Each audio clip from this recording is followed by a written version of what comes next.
All right. Hello, everybody. Welcome to Sticky Bleachers, a podcast. I'm Bobby here with you today. And not a spelling champion of the world. My name is Corey. Hello, Bob. Hey, I am not a spelling champ either, so we're both on the same page. But Yes. Congratulations to apparently the co-champions, right? Yes, this is the one time of the year where we can all get together and the internet can just be super, super, super racist about people who have just won a championship in something. Bob? It's just this time of year that the internet gets to do that?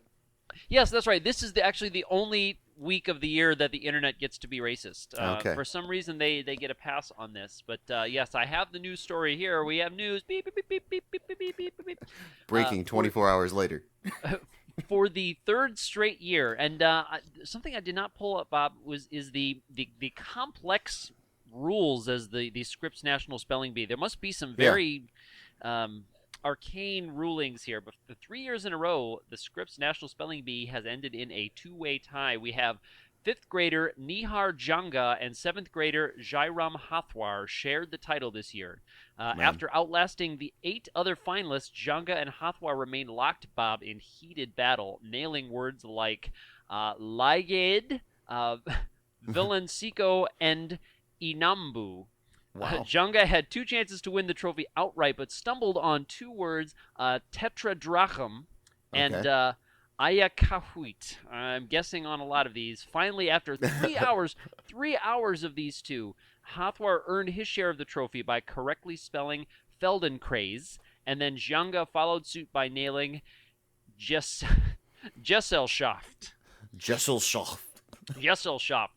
I don't know much about the words in that one, but just the way that was worded, and I didn't take journalistic integrity to its limits and look up the rules of this thing as to how they can arrive at a tie and how, I don't know, just it seems like the structure is interesting, Bob.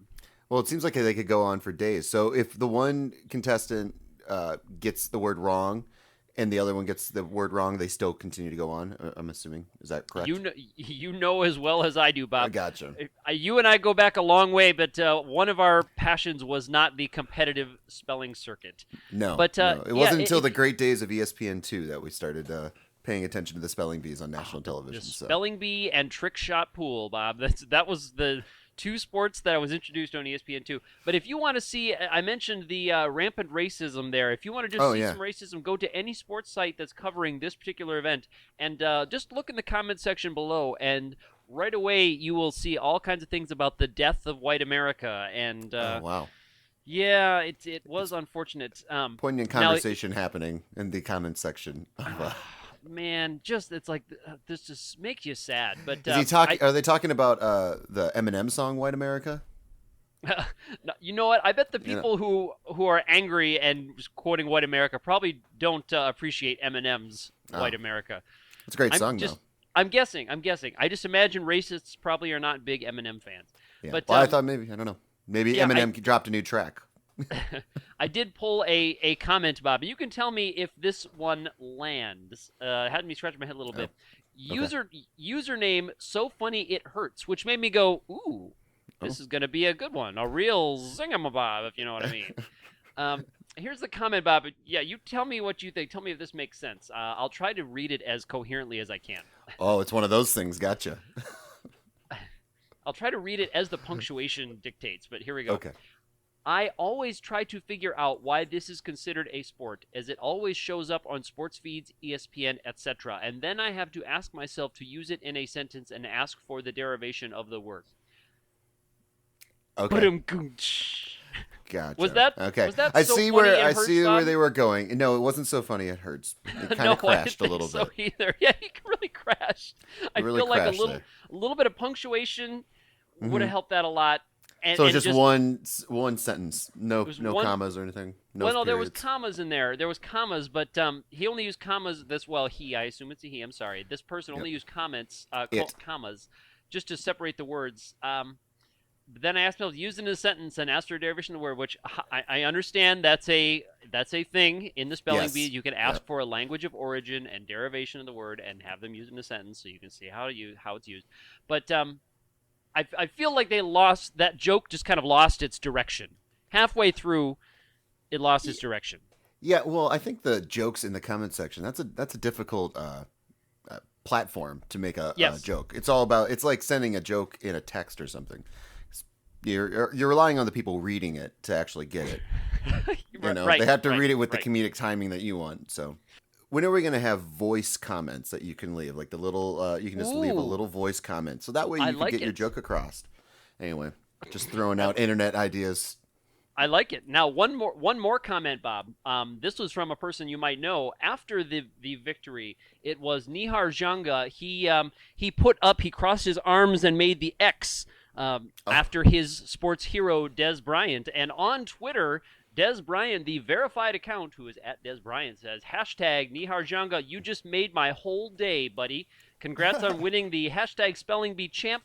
Somehow, in 2 words, thanks, Des. Some way, I have to get you to a game. Hashtag X. Hashtag the letter X. interesting. Do you think, So, what is it? Nihar Jong, right? Is that his name? Nihar Janga, yes. Nihar Jonga. Do you think he corrected him on the somehow?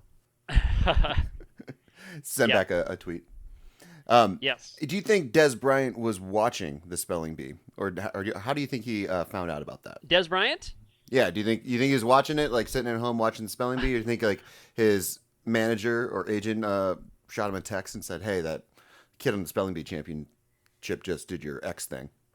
Yeah, I'm guessing that somebody alerted him to that, but maybe Somebody he was learned. watching it. I mean, Maybe. I certainly wasn't watching it. I like thinking of Although it was Des the middle of the Bryant night for sitting me. on his couch watching the spelling bee championship in May. Just sitting around doing Yeah. nothing, Yeah, I was like, what? Yeah, what would your average NFL star be doing at this time of year? Certainly, there's probably no reason why he couldn't have been watching it. smoking pot and watching TV, probably. Ooh, are they between drug test windows? Wow. Yeah, everyone has a fall guy, Corey. Everyone has a. Oh, that's right. That's That's what right. Chris Carter said. You gotta have a fall guy, so you can smoke the chronic and then pass all the tests still. Thank you for saying the chronic. Thank you You're for welcome. calling it the chronic. That's a harken back to our Yeah, NFL draft episode, which you should yeah, listen to for lots of yeah. very half-hearted Tunsil chronic learned the hard jokes. way. You gotta have a fall guy, and you can't videotape yourself Yeah, yeah, that's being right. that said fall guy. Yeah. The So gas mask bong is for real.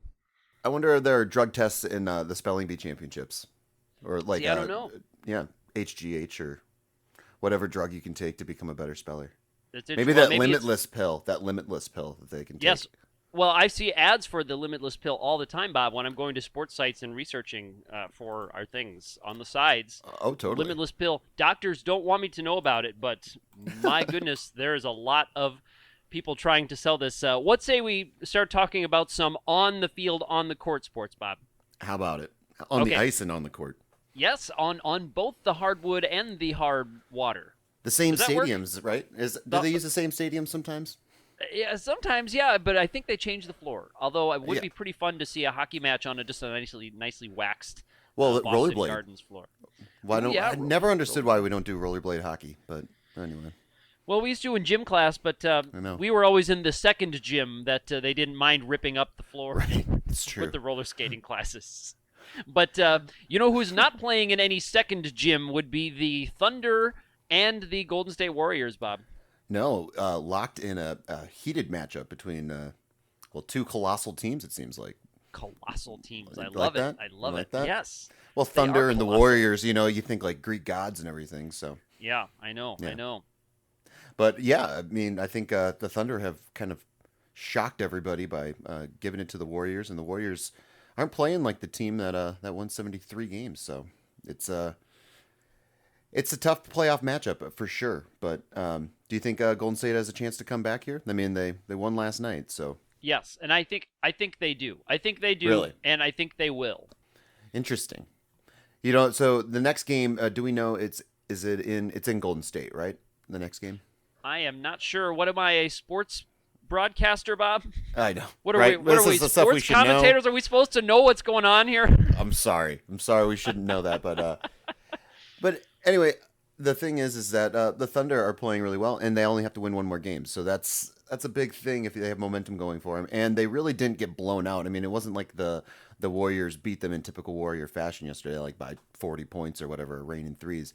The Thunder kept staying with them, and it was a game all the way to the very end. So even in the loss, the Thunder have to feel pretty good about playing them that well in Golden State. So. Yep. Right. Yep. Well, we'll see how that unfolds. That's going to be going on this week. We also have the Raptors and the Cavs, Bob, out in the East Side. Could the Canadians get into the finals? Well, this is probably like the reverse of the Golden State Oklahoma City matchup here. So you have the Cavaliers, who kind of took one in the chin there from the Raptors, when the Raptors tied up the series. But again, the Cavaliers, the next game came out and they just blew them away. So for the Raptors, they have to feel a little bad about the loss that they have. So we'll see how they respond. They've been a resilient team all year, and down 3-2 to the Cavaliers. I mean, they have a chance. Obviously, I mean, they've been playing them really well, and it seems like they're a very inconsistent team. Though it seems like one night they show up and they're fairly dominant, the Raptors, and then the next night they show up and they're not the same team. So, bit of inconsistencies, but you always have to wonder too about how much the Cleveland Cavaliers rely on LeBron and what happens when he's not, when he has to bear the weight of the entire Cleveland Cavaliers.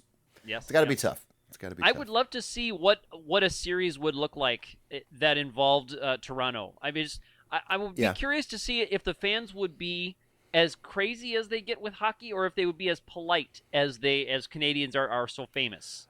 Well, I don't know. Last year, that Toronto Blue Jays team was pretty fun to watch, and their fans were, let's say, opinionated. How about that?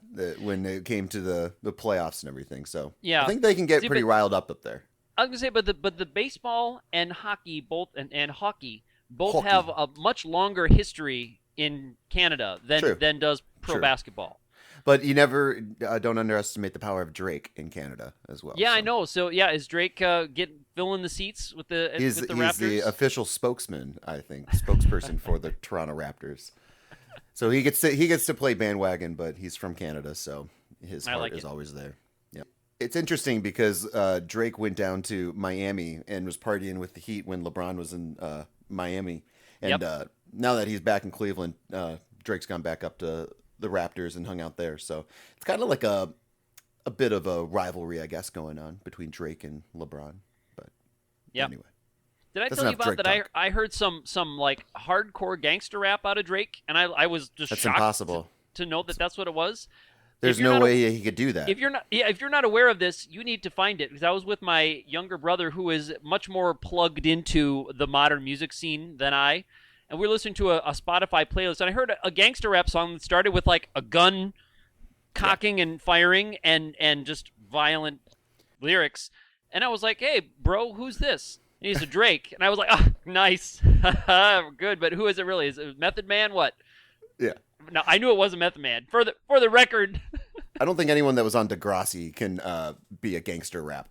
No, guy. he was going. Now again, it wasn't quite as intense as like Method Man would be.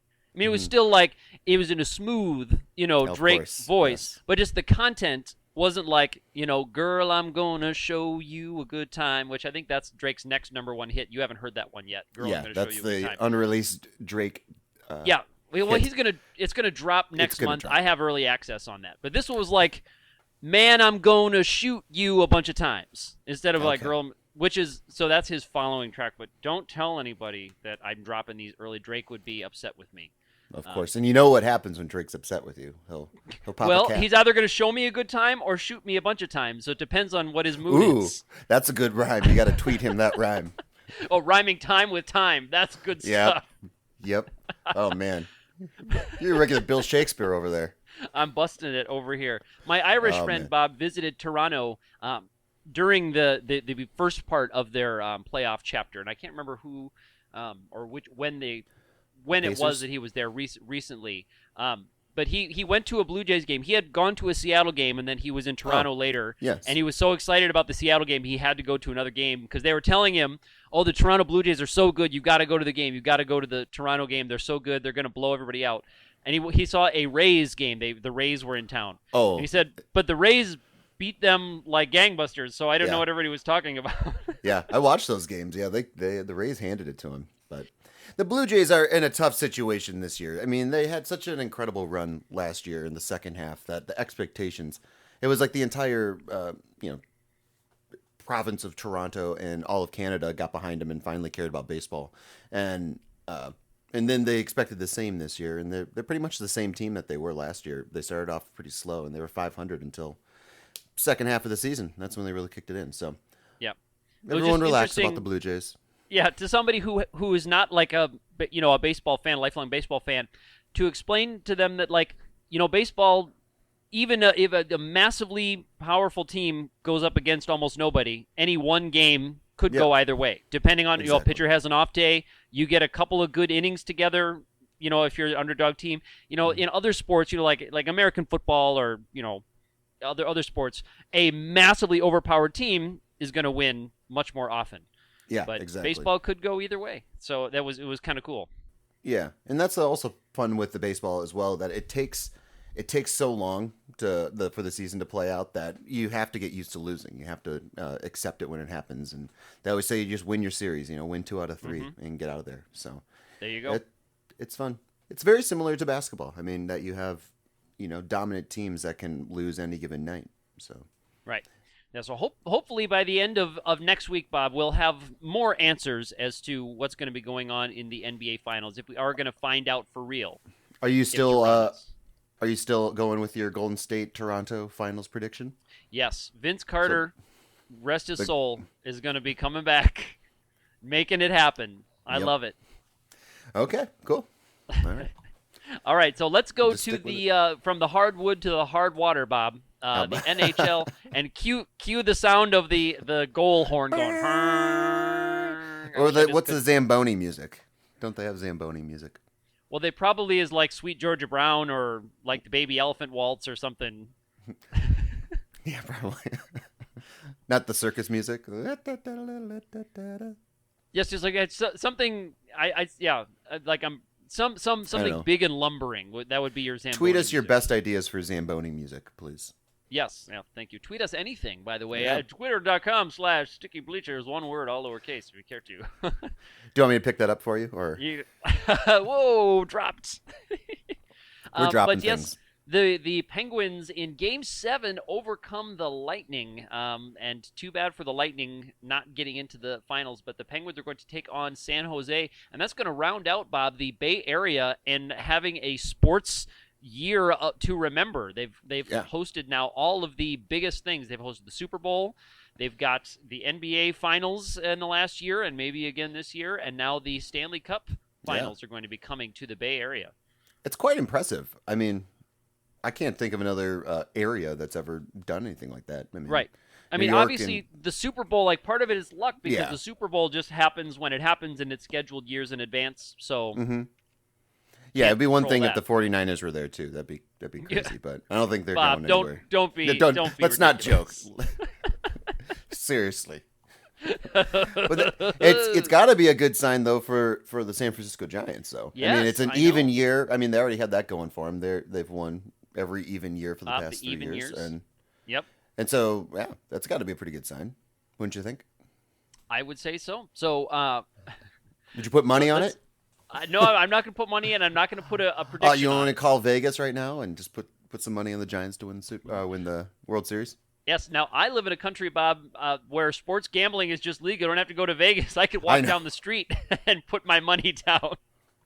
Well, I don't know if they would have baseball. I've never been to inside a betting parlor in Ireland. I don't know if they even have baseball lines, if they would even take my baseball bet. Well, you got to go in before you leave. You got to go to one. I don't know. They always have, like, the windows are always covered, and whenever I walk by, the floor is always littered with ripped up tickets and sad looking men. Yeah, those are broken dreams and broken men. I mean, see, I don't want those are on the floor. Yeah, well, you just got to walk in and see it.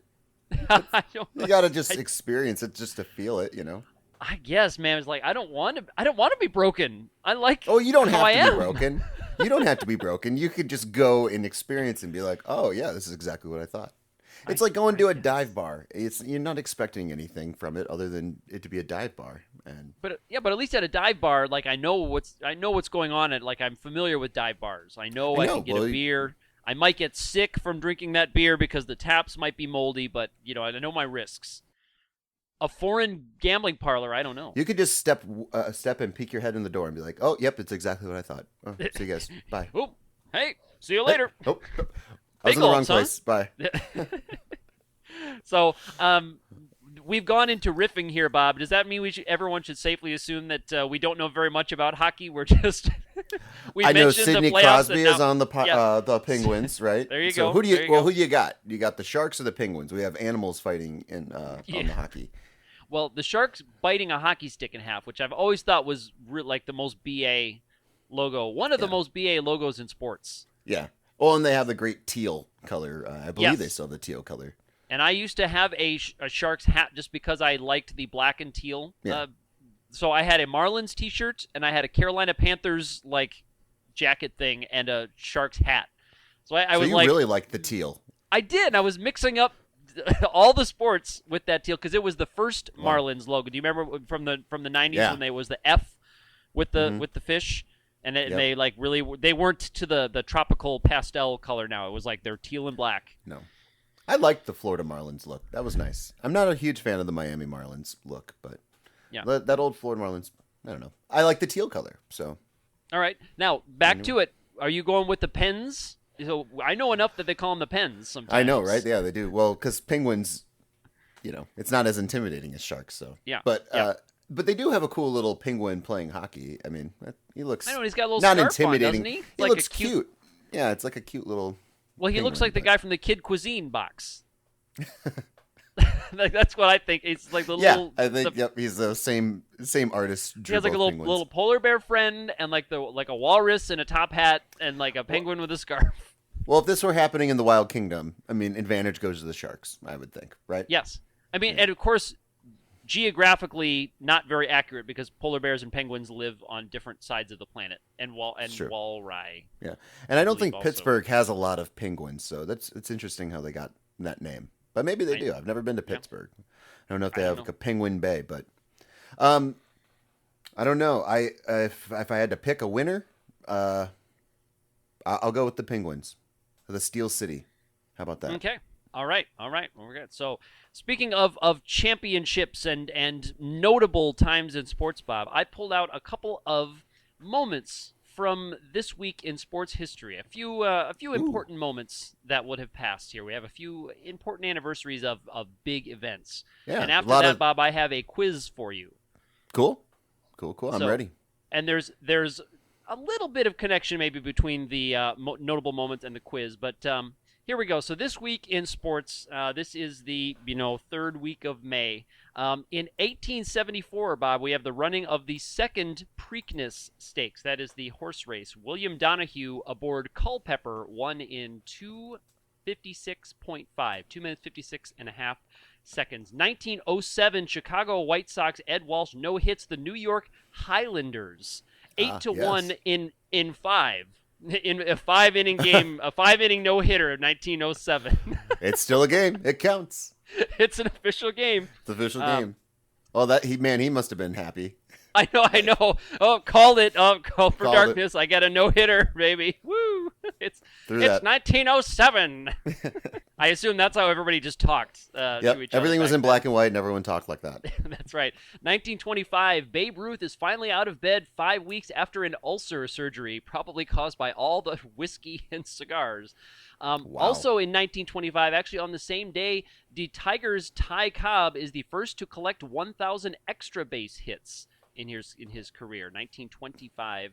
Also enjoyed whiskey and cigars. Yeah, also whiskey and cigars, and I'm sure he had stomach and health problems in his end.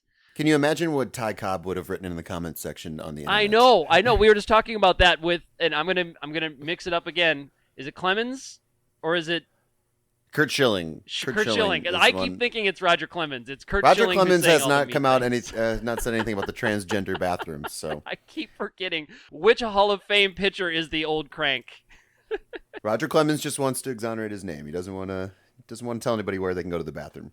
Yes, that's right. 1956, Bob, we have the 55th Women's French Open Championship. Althea Gibson beats Angela Mortimer 6-0 and 12-10. Now, this week, the French Open is running, so we don't have a result on that for this year. But noted this week, Bob, Maria Sharapova, currently banned by the International Tennis Federation from competitive play, has been named to Russia's Olympic team in Rio. So how is that going to work out then? Can she actually compete with the Olympics, or does it fall under that jurisdiction of the? See, I think the International Tennis Federation just does the big tournaments. They just do your French Opens, your Wimbledons and stuff. And the Olympic Committee, we all know that the Olympics Committee is flexible when it comes to doping, especially with the Russians, if you know what I mean, Bob.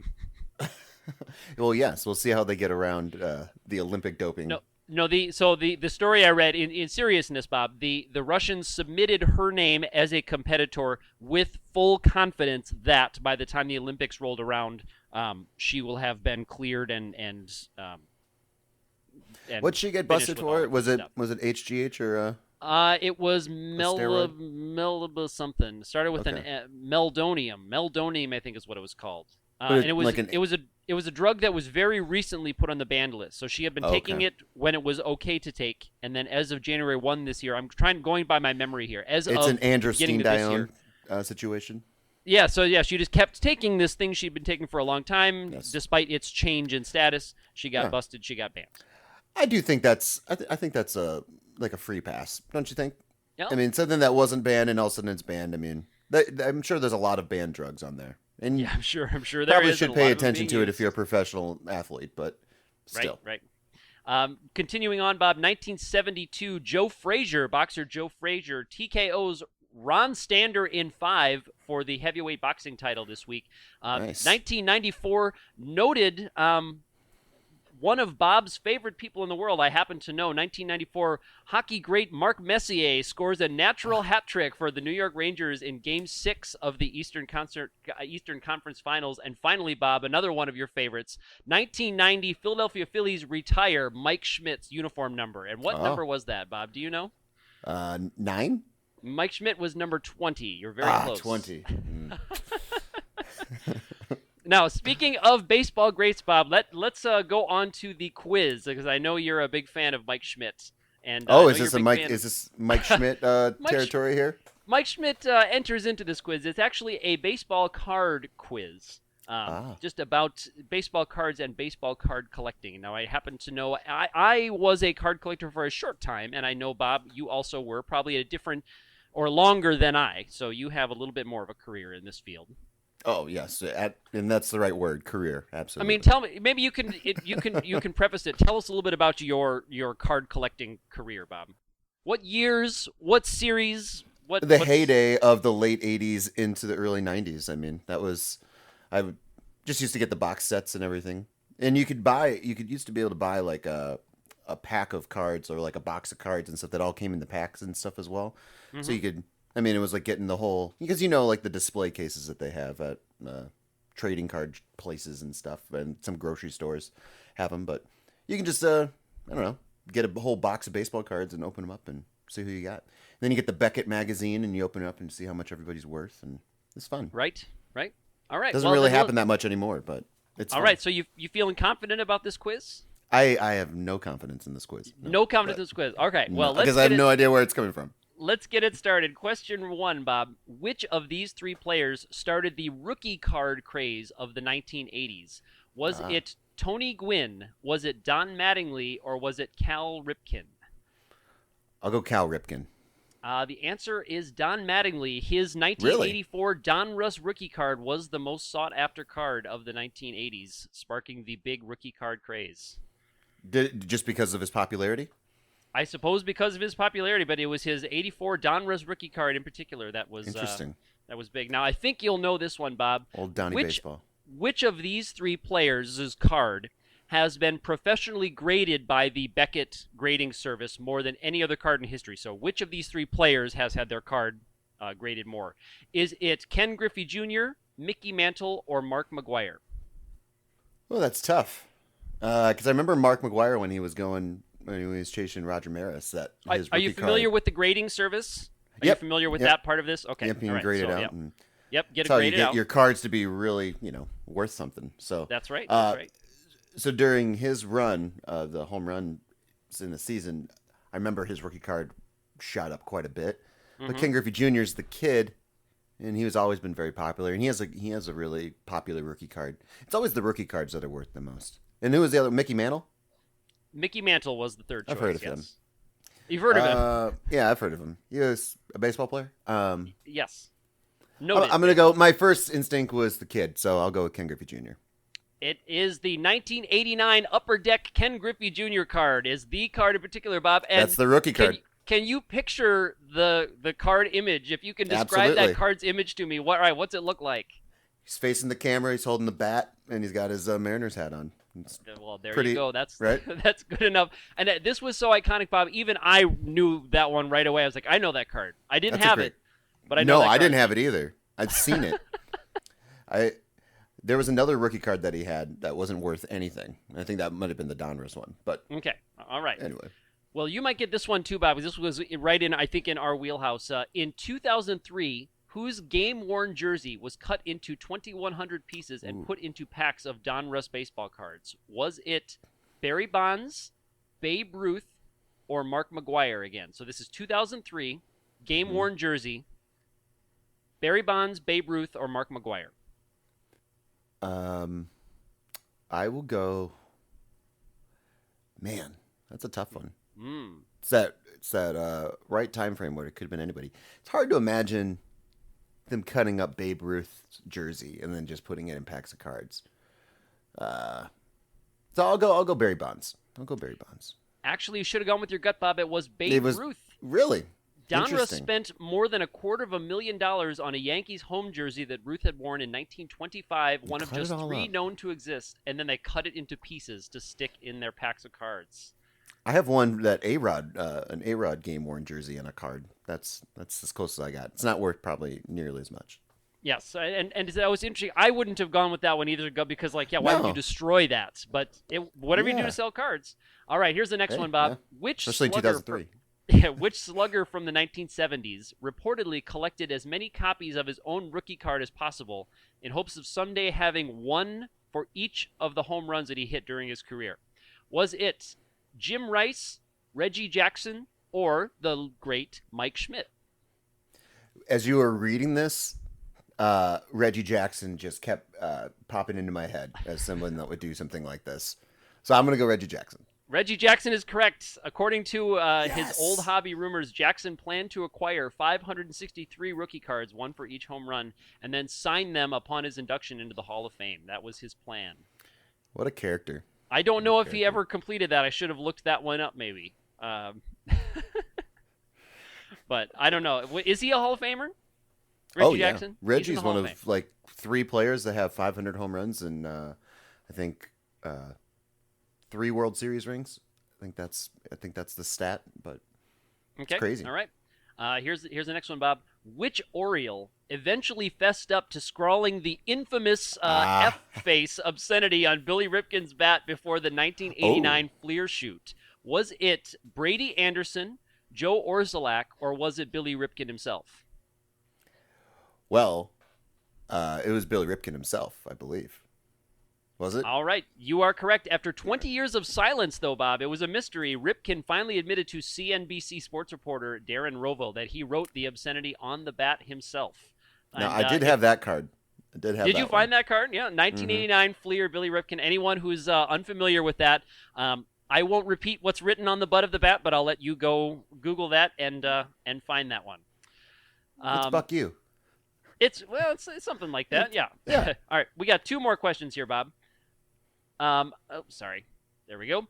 What was the most money ever paid for the 1909 T206 Honus Wagner card? We all know that Honus Wagner card, that one. What's the most money ever paid for that card? Was it $280,000, $2.8 million, or $28 million? I'll go 2.8 million, I think. It's 2.8 is correct, Bob. In 2007, an anonymous bidder paid that much for that card that had once been owned Really? by Wayne Gretzky. That's interesting. Apparently The Gretzky great one. at one time, the great one at one time owned that card. Final Man. question here, Bob. And Mike Schmidt's question has already passed, so no worries. He's not involved in this one. Son of a Schmidt. In the 1950s and 60s, Topps often gave ballplayers household gifts in exchange for the rights to their images. That's pretty funny. Really? Which Wow. All-Star complained to Topps that the toaster he'd been giving as a gift was burning his toast? That's hilarious. Was it Willie Mays? Was it Duke Snyder? Or was it Stan the Man Musial? And what decade was this? The 70s? The 1950s and 60s. Oh, 50s and 60s. So who are the we got Stan and who else? Yes, it's Duke Snyder, Willie Mays, and Stan the Man. Was burning his toast. Burning his toast. Let's think. Well, let's go. I'll go Willie Mays. Willie Mays is correct. Sweet. Mays, he wrote a letter to the company asking that they replace the faulty toaster that they'd given him. That letter itself was sold at $2,000 at auction in 1989. So imagine By Topps. Imagine compensating players by giving them a toaster to use their, like a professional athlete. Yeah. Yeah, we'll give you a toaster. We'll use your image and sell your image. Can we have the rights to your image? We have this really nice toaster. We have a really nice toaster, but if it it can burns your toast 2 slices at once. he'll ask you to replace it. Well, good job on that one, Bob. That was a good one. I have to good credit. quiz you put together, buddy. Yes, I have to credit that quiz. It was not of my writing. I edited it and changed it a little bit, but it was by Dave Jamieson, author of the book Mint Condition: How Baseball Cards Became an American Obsession from 2010. So anyone interested in a book about the business of baseball cards and card collecting, that would be a good place to start. And it was an interview of his that I pulled this quiz. That's cool. There was a big heyday of baseball card collecting, and I don't know if it's coincidental or not, but it was around the time the internet kind of became a household thing that it kind of started to fall by the wayside a little bit. But it seemed like the cards that were really worth something all of a sudden weren't worth anything. So the market crashed. Yes. Do you know who's probably a baseball card collector, Bob? Johnny Manziel. Johnny Manziel. I don't know if Johnny Manziel is, but I'll give you a clue. It's back. Yes. I think it's gone. It's out of here. Yes, the Burn Man. The Burn Man is going to be on his way out, announcing just this week that after the football season here, the 2016 NFL season, he is on his way out, and lots of controversy popping up about his announcement, Bob. What's the controversy? Well, are you familiar, Bob, with the big ESPN expose book that came out about 6 or 7 years ago? No. It was called Some Guys Have All the Fun, or Those Guys Have All the Fun. I read it, and it was quite interesting, but like most media empires, ESPN was set up and run by a bunch of jerks.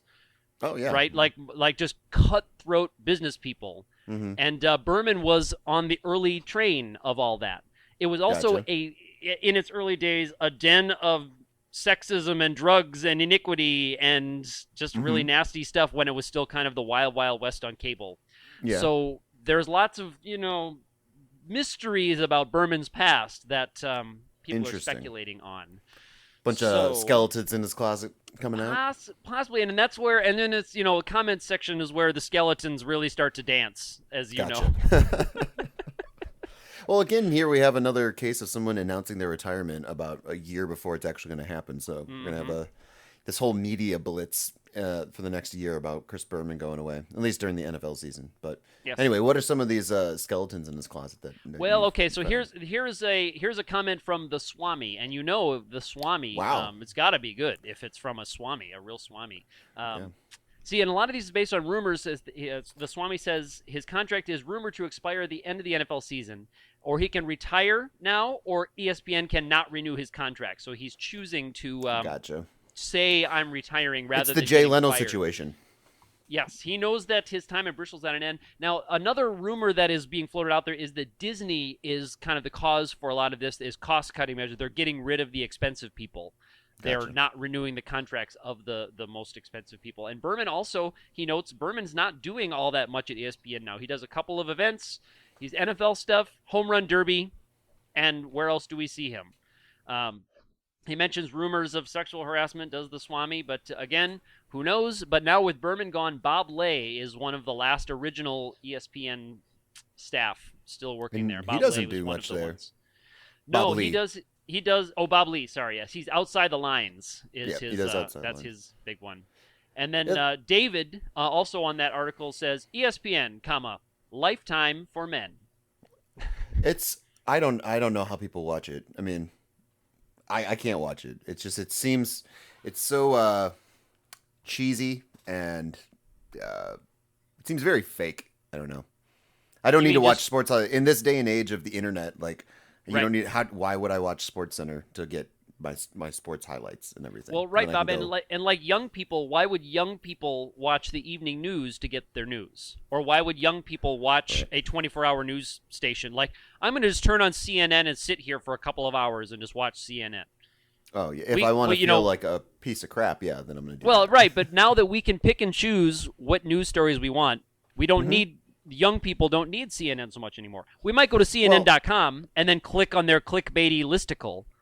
About 5 reasons why Obama is blowing up the world. Right. Yeah, you do open up that side of the equation because you get. I mean, with any media outlet like ESPN or CNN or anything like that, you're getting a public opinion, or you're getting an opinion of somebody that becomes public opinion, and so we think Chris Berman's a nice guy, so we'll watch him pick who he thinks is going to win this football game. And if we like his pick, we're going to go with it ourselves, whether we know anything about the teams or the game itself. And same thing happens in CNN. I mean, with political candidates or any news event or anything like that, the opinion is made for the person watching, and it's their choice to either take it or not. And in this day and age, though, we get a lot of people that just go onto the internet to find their stuff and kind of form their own opinion, which can get kind of crazy too, because freedom's scary. But yes, and I just find myself I'm pretty ambivalent about this because especially when it comes to play-by-play, I'm not really so much attached to individual voices. No, I might be more likely to pick a commentator that I really like, say like Bob Costas, who is just like classy for commentary, for real journalism or reporting. But Berman, I don't know if has ever been associated with real journalism or reporting. He's been an anchor, and he's been a play-by-play, and he's been a presenter, but I wouldn't associate him with, like, I want his opinion. I'm going to go find Berman's opinion on this thing. Well, it's something like Bob Costas, or even like Vin Scully comes to mind then too, or Bob Uecker. Like, those guys, they're not slapstick guys, and I know Bob Uecker is kind of a slapstick guy, but they have stories, they have like poignant conversations that they have with themselves or with you, the listener, or with somebody else in the booth. But like if you watch like Sunday Night Baseball or Monday Night Football or anything like that, it's a lot of just slapstick stuff, a lot of like high energy, nonsensical conversations that kind of get you through the game and make it a little more supposedly interesting. But like Chris Berman doing the home run derby. I don't need to hear him go back, like 20 times, in a game, like. Mm-hmm. Or doing highlights of Pac-Man Jones returning a kick, going back. Exactly. It doesn't enhance the highlight. It doesn't make me want to tune in and watch it. So. Yes. In those those Sunday countdown shows, you just get a table full of big-headed egomaniacs just all talking. And in Berman's case, that's a literal phrase, not just a figure of speech. No, well, all of them have a giant head, but my God, it's one of those things. Like I don't know who tunes in to watch it. I did as a kid, but that was when it was a kid, and there was nothing else to do. But now that there's other stuff to do, I wouldn't know why. I don't even know why it's still on, but. Well, it's causing prices of cable packages to go up and up. I mean, up. Yeah. Oh, yeah, you got it. Up. Your cable package is going up. Maybe that's what he'll do. He'll just go on and start doing bit commercials for people. Yeah, there we go. Maybe that's how he'll earn that entire. But anyway, Mr. Whoop Whoop Whoop. I guess God rest your soul and enjoy your retirement. What's the guy from Police Academy? Michael Winslow, yeah. Michael Winslow. He's the Michael Winslow of ESPN. He is kind of the Michael. Here's a car engine starting. It's exactly what he is. So, in that way, we're sad to see him go. But when are they going to get Wade Boggs on SportsCenter now? That's something I'd tune in to watch. Well, yes. Right? Now, speaking of the Chicken Man, God rest his soul, too, there's some more controversy over nothing. Very much alive. He made an appearance, and Oh my God, Bob. He came out onto the Fenway Park fields to honor the 1986 team in a little ceremony they had, which is quite nice, of course. He came Absolutely. out and he was wearing a World Series ring, but it was for the Yankees, not the Mm, Sox. not I'm the just Sox. gonna Well, you pull didn't my get best. one. I'm pulling my best angry Red Sox fan voice out here, but I'm trying not to use too many F words. Sox, yeah. Came out in the Yankees instead of the Sox. Well, Yeah, Dunkin' Donuts. it's easy to say. Like, well, they didn't get a ring, so Yeah, so but what is everyone he got supposed to do? everyone got very upset. Everyone in Boston. Yeah, wait, Boggs, you can't come out on our field with a Yankees ring.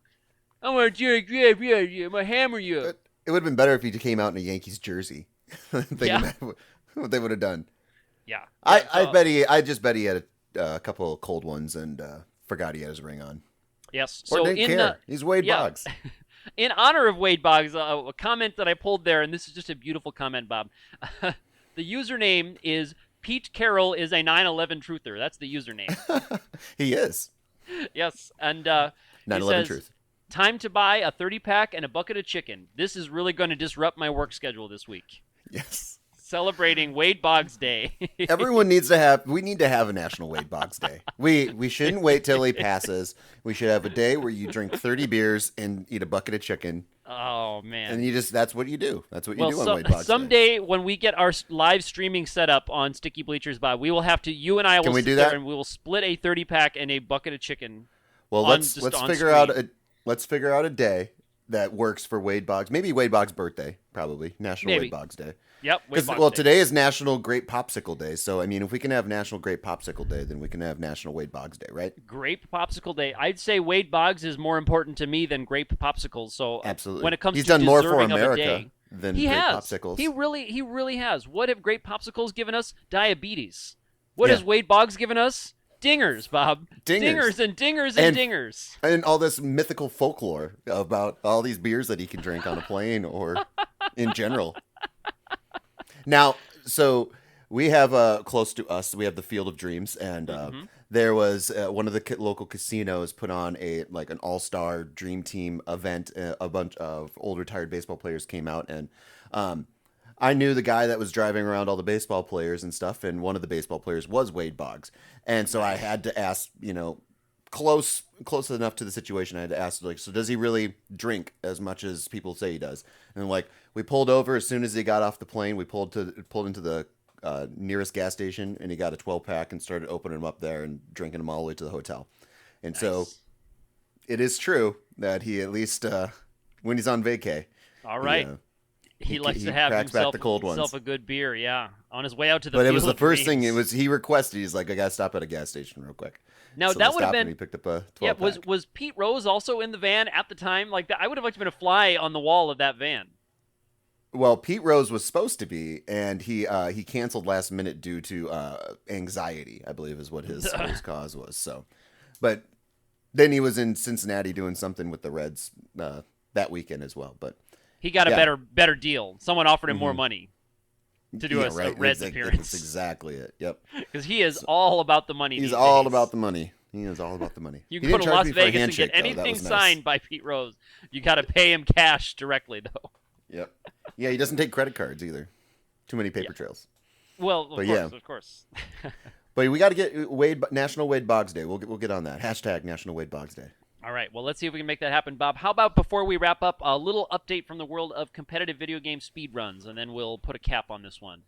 Absolutely. Got a Well, we've had couple enough of- good ideas here today. Yes, we have a couple of good ones here. Some of these ones you might be familiar with, Bob. We have Pac-Man World 2, any percent category. That's in 43 minutes, 17 seconds by average Trey. So, Trey, I say you're better than average. You've got the world record. We've got a new record in the Tomb Raider 2013 remake glitchless category in 2 hours, 28 minutes, 22 seconds by Jawibe. Sorry if I have your name incorrect there. Like they found the glitches and everything in that game. Yes, they already have, and it doesn't take long to find glitches. So when you have a glitchless category, that's when people have found some significant glitches that allow you to skip large parts of it. Probably it's a sequence-breaking glitch. I don't know for sure, but there's a lot of games like that, open-world exploring games, where you can get yourself to places you're not supposed to be by tricking the game or by doing abilities that the designers did not think that players would find. I love it. Continuing on, we have a new record in Xenoblade Chronicles X any percent category in 5 hours, 39 minutes, 49 seconds by Nepomuk. So you're welcome to watch that, Bob. 5 hours, 40 minutes if you want to watch that run. We have an extra 5 hours here. Yeah, Mario Party 10, all boards, Ooh. in 1 hour, 51 minutes, 42 seconds, and 55 hundredths of a second by Kura Yamasai. And then finally...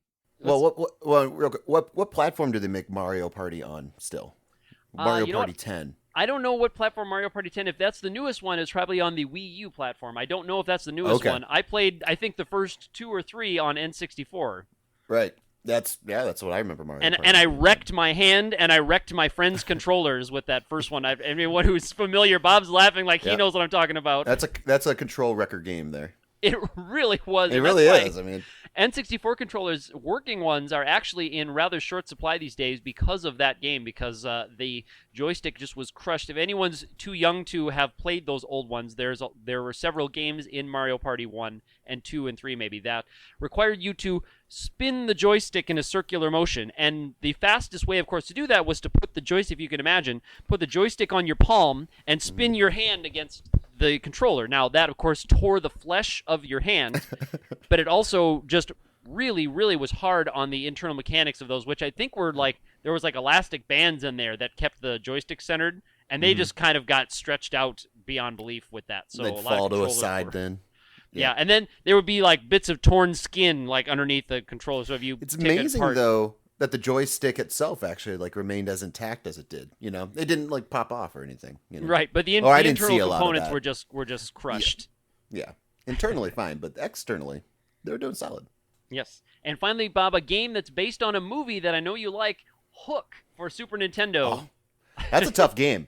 That's a tough game. This is the any percent category. 15 minutes, 32 seconds by Lively Raccoon. So there you go. Are you familiar with that game, done. Bob? The Super NES Hook game? Got it on an emulator. Absolutely. All right. Well, there you go. You can check out that video. You can go to reddit.com/r/speedrun. That's where I find all of these. That's where the speedrun community is. So you can find any of these records that I did mention. You can find the highlights. And you can watch that 5 hour, 40-minute Xenoblade run, Bob, if you care to. Oh, the 52-minute Hook run there. Yeah, 15 minutes. Yeah, 50. You got 15 minutes. I'm sorry. Yeah, 15 minutes, 32 seconds. So you got 15 minutes. You can watch a Hook speed run right now, everybody. Wow. It's better than watching highlights of Chris Berman, so. That's right. And you know what else you can do in 15 minutes? You can watch one of our YouTube videos on our YouTube channel at Sticky Bleachers. Most of them, at least the baseball ones, run about 20 minutes or so, the RBI baseball. Thanks to Baron von Lechter, who programs the hacks, not for us, but he programs them, and we use his excellent work to make those modern simulations. You can watch those. Thumbs up those videos and hit that subscribe button. We're still on our way to 100 subscribers. I think we're still 11% of the way there, Bob. Excellent. 11% is better than 10%. And make sure to tweet us the picture of your hashtag 9th inning nachos. I tweeted my 9th inning nachos from the account just today as we were recording, and I have some more nacho pics to put up there. So do tweet us those. We are looking forward to seeing those. Absolutely. Hashtag 9th inning nachos. Gotta love yes. it. And Wade Boggs Day. We gotta keep on and the Wade Boggs Day. Yeah, so you're listening to us on our podcast. Of course, we have the YouTube channel. You can find us on Twitter. We mentioned before it's Sticky Bleachers. You can find us on Facebook, Sticky Bleachers. Do like us. Do share us on those platforms. Do get in touch. We love to read comments from you on the podcast and on our videos, Bob. And I think that's about everything for this week. What do you say? I say you're about right. So see you guys next week. Have a great one. Bye-bye.